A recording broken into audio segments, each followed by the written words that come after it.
People say the worst feeling in the world is losing someone you love. I used to believe that. But let me tell you, walking up to your own home, the one you've worked for, cried over, poured your life into, and finding a stranger's name on the mailbox, that's a pain that burns differently. It's not just loss. It's violation. And mine happened when I least expected it, while I was thousands of miles away, sitting under a palm tree thinking life was finally turning a corner. I'd saved for 5 years to take that trip.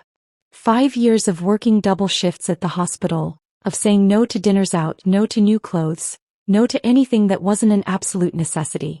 My house, a small 2-bedroom with a wraparound porch and lilac bushes out front, had been my father's pride.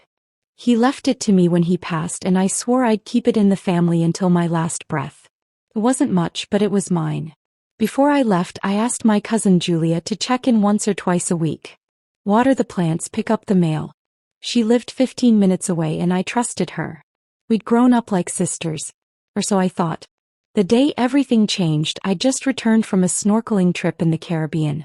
I was sunburned, happy, and ready to send a few photos home. I opened my laptop to check emails, and there it was.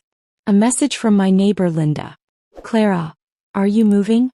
There's a sold sign in your yard. I laughed at first. Must be a mistake. Maybe someone put it in the wrong spot. I replied, no, I'm still living there. Probably a mix-up. Her answer came fast. Clara, there's a moving truck in your driveway. I don't remember packing my bag that night. I just remember shaking so hard my toothbrush fell into the sink twice. I booked the first flight home, my stomach a knot of dread the whole way. When I pulled up to my street 2 days later, my heart nearly stopped. My porch furniture was gone. The curtains I'd picked out were gone. Even my father's old mailbox with the dent in the side from when I backed into it was gone. And standing there on my lawn was a man in his 40s, holding a clipboard, talking to a couple about their new home. I walked right up. Excuse me, what's going on here? This is my house. The man looked at me like I was crazy.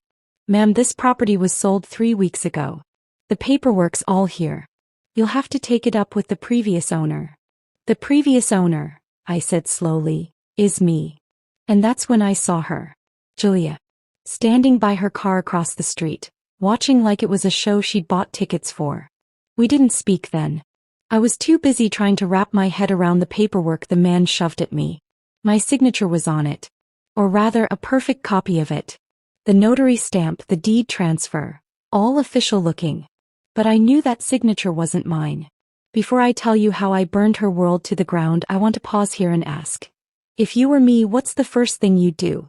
Go ahead, drop a comment and tell me where you're watching from. I read every single one, and trust me, this is a story you'll want to stick around for. The police said it would take weeks to investigate. Weeks I didn't have. The couple moving in weren't at fault. They'd bought the place in good faith. But that meant I couldn't just storm in and take my bedroom back. So I rented the cheapest room I could find in a rundown motel on the edge of town. At night, I'd stare at the cracked ceiling and think about every dinner I'd shared with Julia, every time she'd hugged me at a funeral, every secret I'd told her. And I started to see the truth. Julia hadn't just stumbled into this. She'd planned it. I remembered how she'd insisted I give her a spare key just in case. How she'd offered to handle my mail so I could fully relax on my trip. She must have taken my personal papers, my birth certificate, my father's will, maybe even bank statements, and used them to pull this off. I could almost hear her voice in my head, soft and reasonable. Clara, you don't need all that stress. I can take care of things for you. By the third night in that motel, I made myself a promise. I wasn't just going to get my house back. I was going to make sure Julia never owned another thing in her life without thinking of me. And when I was done, she'd regret the day she ever set foot on my porch. The first thing I learned about betrayal is this. It always leaves a trail. Julia was smart, but she wasn't perfect. And if she thought she could erase every step she took, she'd underestimated me badly. I started with the notary listed on the sale documents. A man named David McKinley. His office was downtown, wedged between a pawn shop and a payday loan place. I walked in pretending to be a potential client, asking about a possible property transfer. David, a thin man with glasses perched at the end of his nose, flipped through his appointment book. That name sounds familiar, he said when I mentioned my house's address. Yes, came through here about a month ago. The seller was a woman. Mid-30s, brown hair, green eyes. Julia to the letter. I asked to see the paperwork, knowing full well he couldn't legally show me without permission. He refused, but his hesitation told me enough. Julia had been there in person, signing her name as if she were me. I thanked him, left, and sat in my car for a long time. She hadn't even bothered to send someone else to do the dirty work. She'd stood there in broad daylight, smiling that smug smile of hers, and lied through her teeth. Next, I went to the county clerk's office. Records don't lie, and neither do timestamps. There it was, the deed transfer processed the same week I'd left for my trip. And right underneath, a wire transfer from the buyer's bank to an account under Julia's name. It was almost insulting how sloppy she'd been. I could have gone straight to the police with that, but I knew better.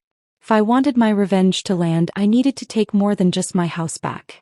I needed to take everything she'd touched, everything she valued. And to do that, I had to understand her world. Julia had always been one of those people who wanted to look richer than she was.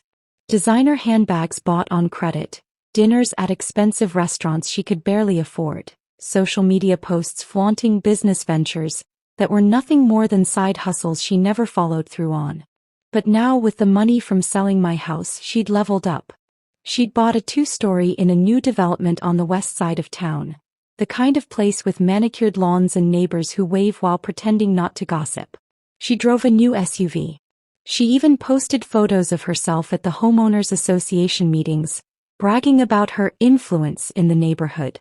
I saved every one of those posts. Screenshots, dates, captions. I also started talking to people, the ones she didn't think mattered. The grocery store clerk who saw her every Tuesday, the barista who remembered her complicated coffee order, the delivery guy who knew which nights she had packages dropped off. It's amazing how much people will tell you when you just listen. That's how I learned she'd been throwing parties in her new neighborhood almost every weekend. Loud, flashy, meant to impress. But also, careless. One night I drove past her street just to see it for myself. Sure enough, cars lined both sides of the road, music thumped from her backyard, and the smell of grilled steak filled the air. I parked far enough away to avoid being noticed, but close enough to watch. And that's when I saw him. A man I didn't recognize, tall, sharp suit, carrying a folder. He wasn't there to party. He was there for business. Julia led him inside while her guests laughed and drank on the patio. I knew that look in her eyes, the same one she'd had when she convinced me to hand over my house keys before my trip. She was working on her next mark. Over the next week, I tracked her movements.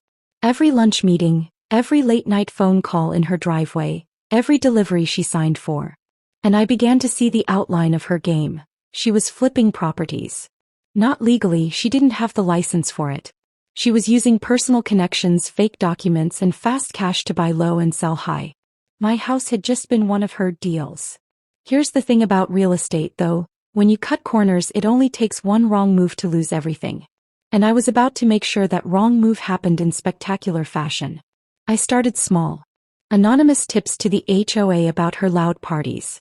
Complaints about parking violations. Petty? Maybe. But it set the tone. Neighbors who once liked her started giving her the side eye. Then I reached out to a friend from high school, Marcus, who now worked in the city's property fraud division. I didn't hand him the whole case, not yet. I just asked for advice about a suspicious home sale that sounded an awful lot like mine. He didn't say much, but I could tell the wheels were turning. By the end of the month, I had a file on Julia thick enough to make a lawyer sweat. Bank statements, screenshots, property records, eyewitness accounts. I was ready to move. But this wasn't just going to be about getting my house back anymore. No. Julia had bought her way into that neighborhood like she was queen of the world. And I was going to take it all. I could have gone in guns blazing. One call to my friend Marcus, one meeting with the DA, and Julia's little empire would have started crumbling. But quick revenge is a snack. I wanted a feast, slow-cooked, rich, unforgettable. And to do that, I had to pull her strings until she danced herself right into the fire. The first twist came from an unlikely place. The HOA president, a woman named Margaret Finn. Picture a 70-year-old ex-real estate agent with a smile as sharp as her manicure. The kind of woman who knows every rumor before it hits Facebook. I accidentally bumped into her at a coffee shop one Thursday morning. We talked about the neighborhood, the weather, and eventually I mentioned Julia's name. "Oh, Julia," Margaret said, rolling her eyes so hard I thought they'd get stuck. "She's ambitious. But not exactly HOA material. She's behind on dues already, and I've heard whispers about her business practices." Bingo. I leaned in and dropped my first breadcrumb. "Between you and me, I heard she's trying to flip houses without permits. Couldn't tell you if it's true, of course." By the time I left that coffee shop, Margaret was practically vibrating with gossip energy.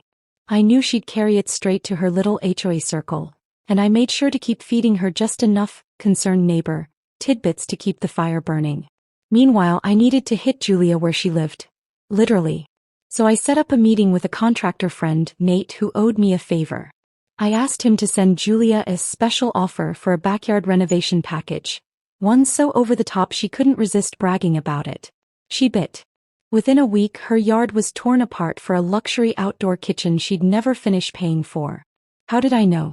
Because I made sure Nate's deposit terms were airtight. When her cash flow dipped, and he'd walk off mid-project, leaving her with a half-finished disaster and a neighborhood full of judging eyes. But here's where the twist came in.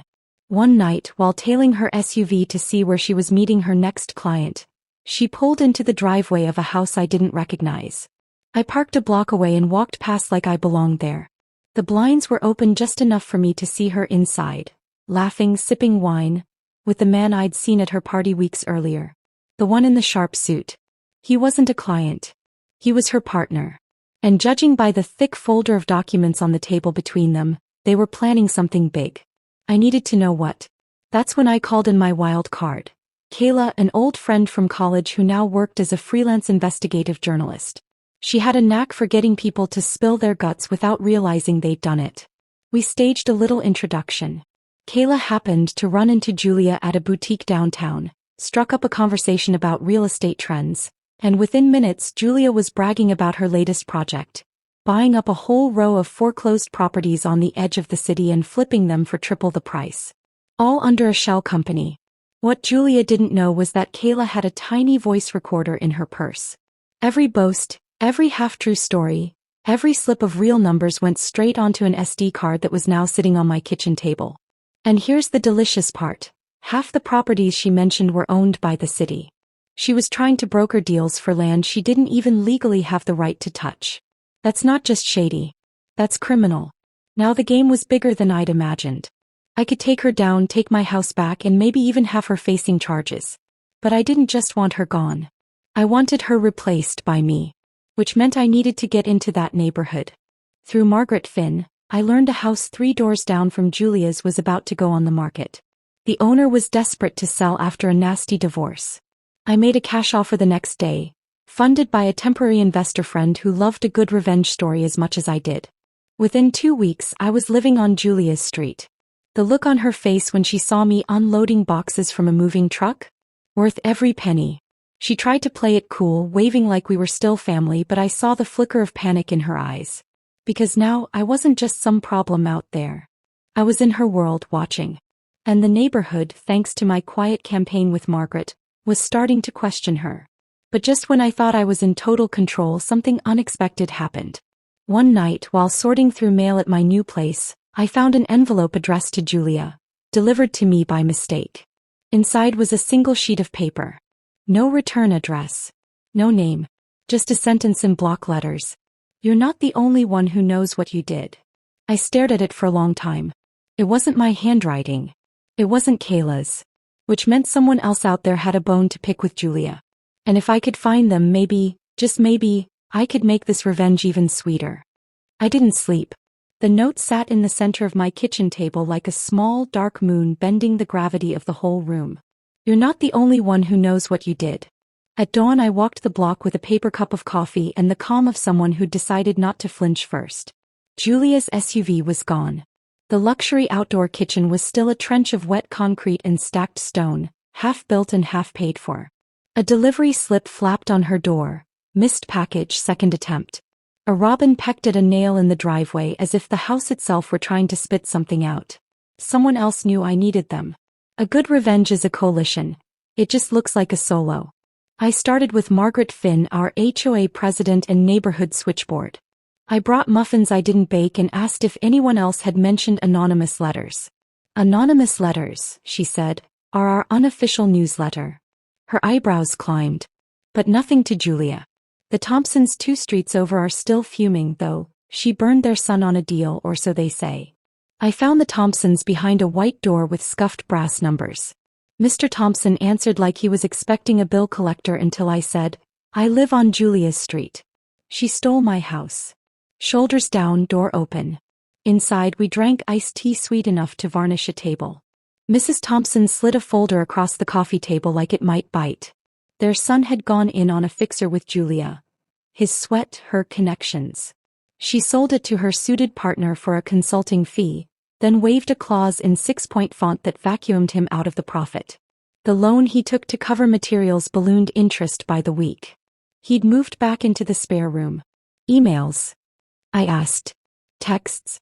Anything with a date and a promise? Everything, Mrs. Thompson said, and the word had weight. I scanned. I photographed. I left promising nothing except motion. At the door Mr. Thompson said, if you're going after her, don't stop halfway. I don't do halves, I said and meant it. Her partner had a face like a habit I couldn't place. Tall, precise, a suit in weather that didn't ask for one.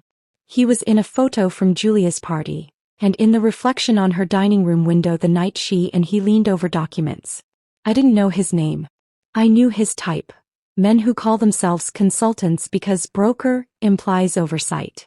Kayla, my friend with the microphone and the smile, texted, lunch with your favorite flipper went well. He loves the sound of her own plan. Attached an audio file. Julia, laughing over a clink of glass, describing a sweep of foreclosed properties under a shell called the Lakeside Group, telling Kayla how the city loves me and permits our politics. There was a name half swallowed in the audio, Wes. Lost under a barista's milk wand. People hide in the open. I went through Julia's posts and found a story tagging at Lakeside Group LC. The registered agent of record was a law office with more mailboxes than attorneys. The trust that owned the company had a name like a retreat center. Fog. But fog condenses on cold surfaces and email headers are very cold. For 2 nights I watched Julia's house from my living room lamp's reflection like it was a theater I'd paid for. On the second, her SUV returned before sunset. 10 minutes later, a black sedan idled in the street, then slid into her driveway. The suited partner stepped out with a leather folio. Through an angle where her blinds hadn't learned to lie yet, I saw laptop light and a domain in a browser tab. Weston. That was either a coincidence or a confession. Kayla found the rest. A title office 3 cities over had a clerk who owed her a favor and hated men who said, circle back. We got a thread. Weston Cole pushing to expedite deed preparation for lots under preliminary discussion. CNG a lakeside address, BCNG Julia's personal account. People who think BCC is invisibility need better enemies. Will the city care about headers? I asked Marcus, my quiet badge in procurement and fraud. They'll care about a thread that shows coordination, he said. Send it. And don't call me on the other line unless the house is on fire. I sent it. Then I watered the lilac I'd brought from my old porch like a priest at a baptism. At noon a city sedan eased up to Julia's curb. 2 officials stepped out. 1 windbreaker, 1 badge. Julia answered with a smile so wide it showed the edges. Slipped when the badge came out. A white envelope passed hands. Weston leaned into the doorway, arms folded like a closed book. The exchange was short, polite, heavy. When the door shut, it rattled the porch light. I didn't text Margaret. I didn't post. Pressure only works if you don't need to tell people it's there. Night brought rain and a rhythm. Weston left too fast, his tires whispering across standing water. 10 minutes later, Julia left slower, headlights off until the corner. The house went dark like a blink that didn't want to reopen. In the quiet I set the next pieces. I walked the buyers in my old place through what could happen if we unwound the fraudulent deed, carefully without turning them into collateral damage. They were bruised and honest. We bought in good faith, she said. We don't want to lose everything. You won't, I said. Not if we aim correctly. Their attorney would call mine. The arrow had a target now. I helped the Thompsons' son find a pro bono lawyer who didn't flinch at the fine print. I wrote down every date and dollar I could swear to without lying. I slept 5 hours and dreamed of paperwork that stapled itself. At dawn, a plain envelope waited in my mailbox. No return address, same block letters as before. You're getting warm. I smiled into the empty street. Whoever owned that hand had me on their map. Allies find each other in the dark by tapping the same walls. By mid-morning the neighborhood had a new hum. Margaret called to borrow sugar, and mentioned that people are calling about Julia again. She lowered her voice. Someone said she's filing for a board seat. The bylaws require full-time residency. Do they? I said as if hearing it for the first time. She laughed. You and I would never weaponize semantics. No, I said, and we both paused long enough to enjoy the lie. I spent lunch at the county clerk's reading liens like love letters from people who wanted their money back. 2 mechanics' liens sat on Julia's title. Contractors staking their claim against her house because her checks had bounced. I texted photos of the lien notices to Kayla with a single word. Public. She knew where to send them so they'd arrive folded on HOA clipboards before the afternoon cooled. At 3, a different city car rolled up to Julia's curb. A woman I didn't recognize, legal not law, stepped out with a folder and a careful expression. She talked. Julia listened too quickly. The woman talked again. Julia stood still. When the woman left, Julia went inside and didn't come out for the rest of the day. Night fell clean. I walked the block until the streetlights blinked awake. On Julia's kitchen island, through the angle I'd learned, a pile of documents lay like a storm in paper. Notices, letters, a glossy brochure half slid under a legal sheet. The backyard was a map of puddles. A takeout bag sat tipped in the trash, gravy streak dried like a graph of something heading down. At home I opened a new document and labeled it the way I label things I intend to finish. Final threads. Under it I listed what I had and what I needed. Recorded admissions, Kayla's file. Email thread, Weston Lakeside Julia. Liens, public record. Misrepresentation to HOA, bylaws plus dates. Fraudulent deed chain, my suit. Complainants, Thompsons, buyers, 2 unpaid contractors. City interest, procurement plus DA. Weston's prior smoke, forum chatter 3 states over. What I needed was small and sharp. Proof that Julia's residency claim was false. A paper trail showing Weston took money through the shell, and a public moment the neighborhood would never forget. Residency was easy. People who don't live where they claim forget their rhythms are visible. A week of porch cameras and delivery photos gives away more truth than a sworn statement. Margaret's newsletter collected screenshots like stamps. Julia's car gone 4 nights a week. Lights on at 2 a.m. 2 towns over, captured in the background of a friend's live stream.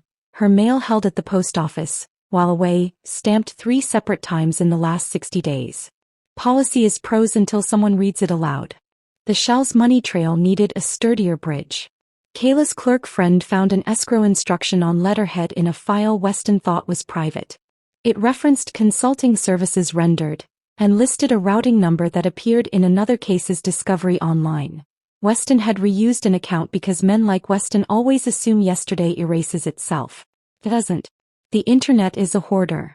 I sent the routing number to Marcus with a note. You didn't get this from me. I didn't get it at all. He called 2 hours later. You are either lucky or terrifying, he said. Both, I said. What happens next? We ask politely for records. Then we ask less politely. And my house. We start the unwind. It won't be fast. But the deed is dirty. That helps you more than it hurts. The HOA special meeting needed a crowd. I didn't invite one. The neighborhood invited itself. People arrived with lawn chairs and indignation in sensible shoes. Julia came late wearing a blazer that had seen better mirrors. She sat near the front like a woman auditioning for a role she'd already played in her head. The president read the item. Verification of residency for board eligibility. Margaret quoted sections like scripture. Mail hold records, she said gently. Vehicle presence logs. The room shifted toward the smell of blood. Julia stood without being asked and said the thing people say when they're cornered. This is a witch hunt. No, the president said almost kindly. This is a vote. They voted. It wasn't close. Julia left before the count finished, brushing her shoulder against the doorframe as if the house itself refused to make room. That night the black sedan did not return. Julia's house glowed with a blue TV light until midnight, then went black. The next morning a different car sat in her driveway, a sedan with its clear coat scuffed and its hope thin. I took my coffee to the porch and breathed. The note on my table, "You're getting warm," had been true. Warm is where dough rises. Warm is where metal bends. I wrote 3 clean emails. One to the city procurement tip line linking the Lakeside thread with dates and nothing more. One to the HOA with copies of liens and a request to add contractor compliance to next month's agenda.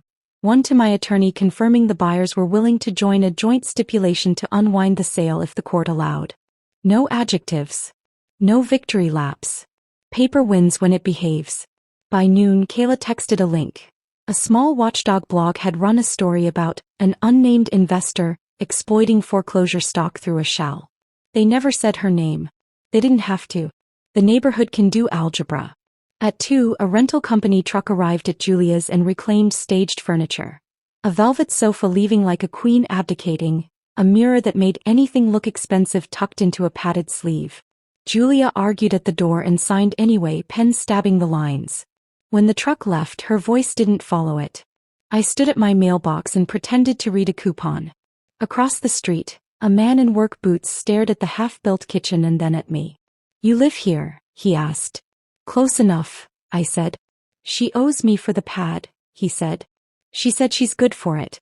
People who say that aren't." "You're not the only one she told that to," I said, and he nodded like a man who'd guessed the twist but needed someone to say it. By evening, a city sedan did one more slow pass. The officer in the passenger seat watched the house the way you watch a dog that might bite or might run. Lights flicked on inside, then off like someone deciding whether to stay. I went home and opened the windows wide. The neighborhood breathed through the screens. I put the note back in the middle of the table and wrote beneath it in my own hand, "Tomorrow." Then I grabbed my phone and recorded a quick line for my audience. Steady voice, no drama. If you've been following this, we're almost at the end. Drop a comment and tell me where you're watching from. I want you with me when the last thread pulls and the whole thing comes down.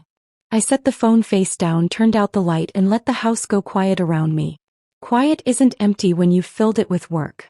Quiet is a held breath. And in the morning we were going to exhale. By sunrise the neighborhood felt different. The air had that brittle stillness before a storm, when even the birds seemed to know something's about to shift. I sat on my porch with a mug of coffee, watching Julia's house like it was a stage before the curtain. She didn't emerge until nearly 9. No makeup.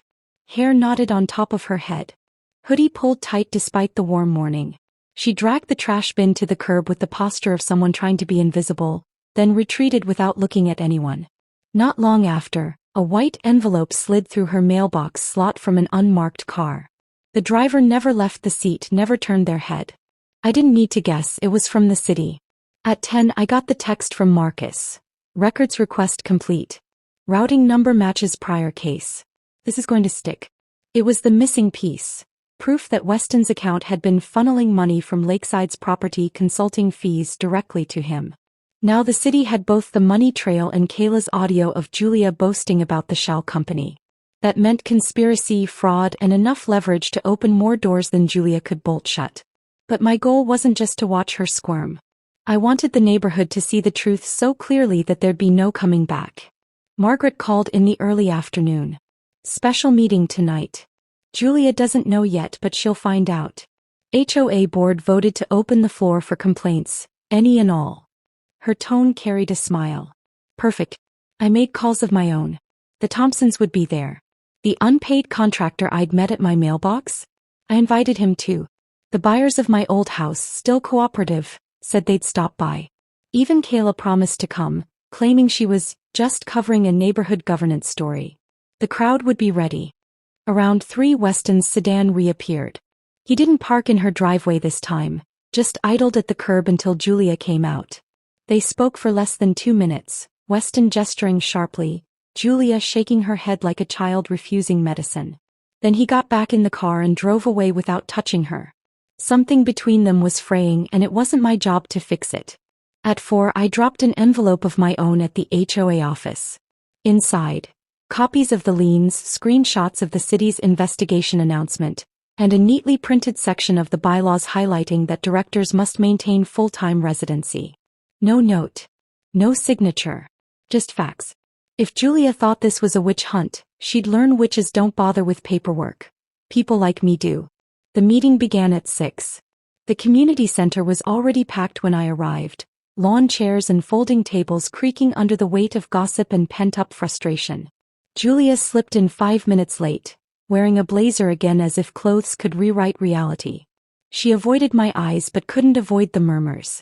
The president opened with regular business, then handed the floor to any members with concerns. It started small, noise complaints, uncut grass. Then Mrs. Thompson stood and laid out her son's story with a clarity that made the room go still. The unpaid contractor followed, holding up copies of his lien notices for anyone to see. The buyers from my old house didn't speak, but they nodded from the back as if each word was a nail going into a coffin. Julia's responses got shorter, sharper. She blamed miscommunication, jealous neighbors, unfounded rumors. But the crowd didn't sway.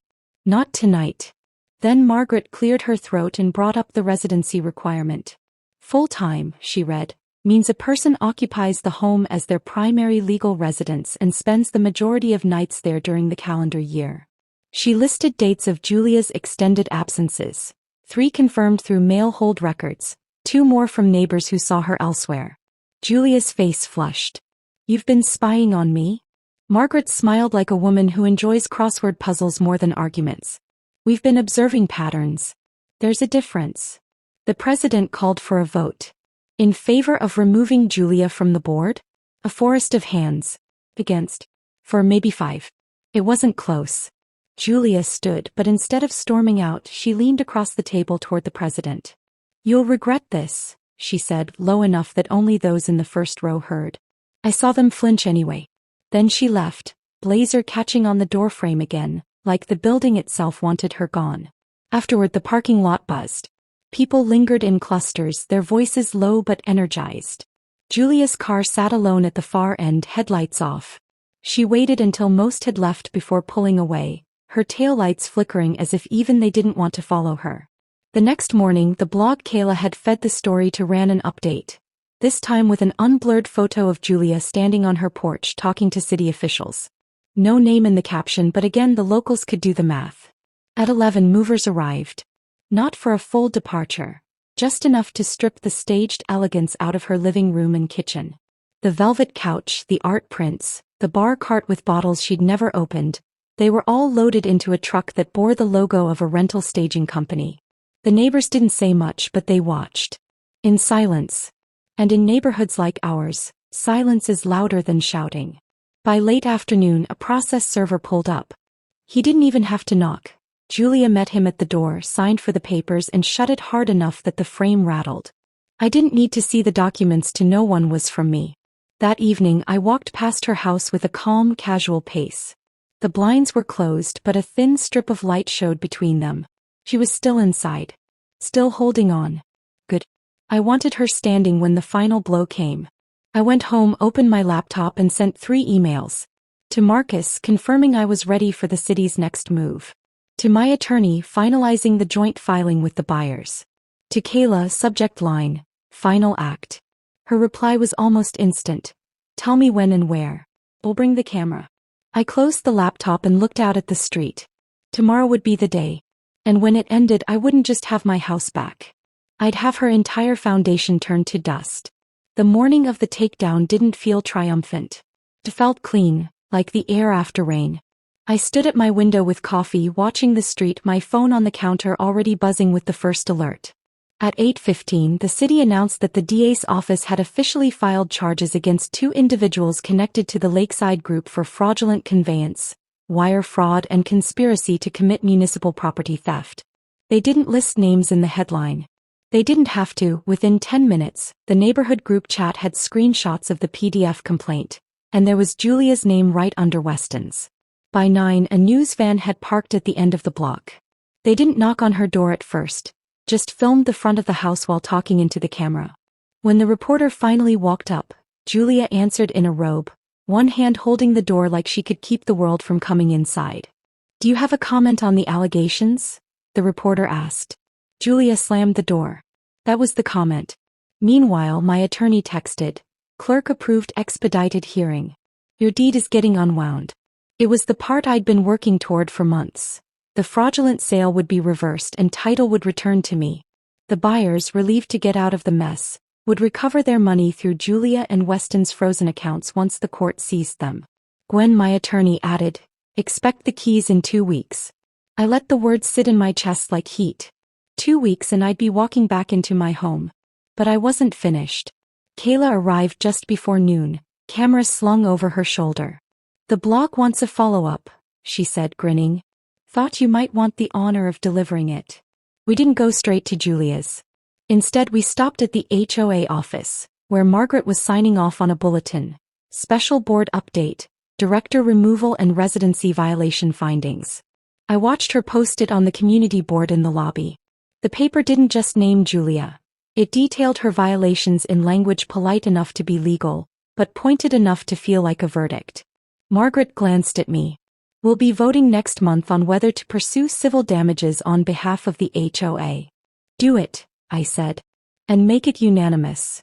Back on the street, the scene was growing. More neighbors had come out pretending to walk dogs or check mail but really there to watch. Julia's garage door was open halfway, a stack of boxes visible. Not moving boxes. Filing boxes. At 1:40 the real show began. 2 unmarked sedans pulled up, followed by a county sheriff's van. Weston stepped out of one sedan, hands cuffed in front of him, flanked by 2 plainclothes officers. Julia followed from the other car, her wrists free for the moment, but an officer's hand on her elbow. They were read their rights on the curb while the cameras rolled from a respectful, but close, distance. The charges were explained quietly but the body language was loud. Julia's chin trembled. Weston's jaw locked. The van doors opened. And then the flashbulbs caught it all. By 3 o'clock, it was on every local news site. By 6, a regional affiliate had picked it up. By the next morning, national crime blogs were running wealthy investor and partner arrested in multi-county property scheme. I spent that evening at my kitchen table writing. Not gloating. Not yet. Just documenting. Every date, every step, every thread that led to this. The note from the beginning, "You're not the only one," was taped to the top of the page. It had started as a warning. It ended as an invitation. 3 days later I got the text from the clerk. Keys are ready for pickup. I went alone. No crowd. No cameras. The house looked smaller than I remembered but solid. Mine again. I walked through each room slowly, touching the walls, feeling the heartbeat come back into the place. In the kitchen, sunlight spilled across the counter where I'd once stacked bills I couldn't pay because of her theft. I opened the drawer where I used to keep my favorite tea, and found it still there, the box a little dusty but untouched. It felt like a small mercy from a house that had been waiting for me. I didn't see Julia again after that. Word was she'd made bail but left the state. The trials would take months. Maybe years. But their names were already ruined here. No one would trust them with a handshake, let alone a deed. On my first night back, I sat on the porch with a glass of wine, watching the street like I used to. Margaret walked by and stopped at the gate. Feels good, she asked. Better than I thought it would, I said. She nodded toward Julia's empty driveway. That's what happens when you push the wrong neighbor. I smiled. No, I said. That's what happens when you push the right one. To everyone who's been watching this play out, drop a comment and tell me where you're tuning in from. This was my story, but revenge like this, it's a universal language. And sometimes, the only thing better than getting your home back is making sure the people who tried to take it have nowhere left to live.